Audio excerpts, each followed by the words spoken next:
accurate local forecast with meteorologist Jackson Chastain starts now.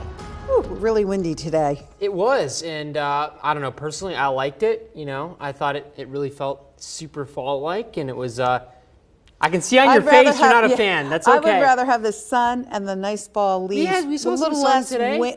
I like that, with little less winds. Winds can be dangerous sometimes. Yeah, it falling is, trees it and is stuff true, like that. especially once you get kind of to the 40 and 50 mile per hour range, and some of our gusts were that strong. We start with a live look from Waynesboro, all dark now, and remember, we are changing the clocks back an hour over the weekend, and so it is going to become darker sooner over the following days up until the winter solstice. Wind-wise, we're in that 20 to 30 mile per hour range for those gusts. Some of us were closer to 40 a few hours ago, and I wouldn't be surprised if we did get a reading at some point that was in that 40 mile per hour range. And as Valerie mentioned, once winds get that strong, you run the risk of things, you know, blowing away and stuff like that. Thankfully, those winds are starting to settle down as we head into the evening and overnight.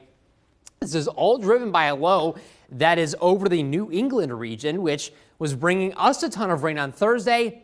Not so much anymore, but we're still well within that wind field. And so as long as we remain there, we are going to stick with those stronger winds. It was a otherwise pleasant day, very, very close to the average, about 57 for that high, 46 for the low, so a little bit actually milder than average for this time of year. And as we take a look at our appcast for those trick-or-treaters who are going to be out and about, the parents who are going to be taking the trick-or-treaters out and about the next several hours, the prime hours will be in the low 50s. You'll be contending with that breeze, so I think adding that extra coat, not a bad idea. And then heading into the overnight, you're going to see temperatures slowly drop into the upper 40s, eventually down into the mid 40s, all said and done out the door for Saturday. So kind of a chilly start. The winds themselves, 10 to 15 miles per hour now and through the late parts of the evening. But by the time you get to the out the door hours, about 6, 7, 8 a.m.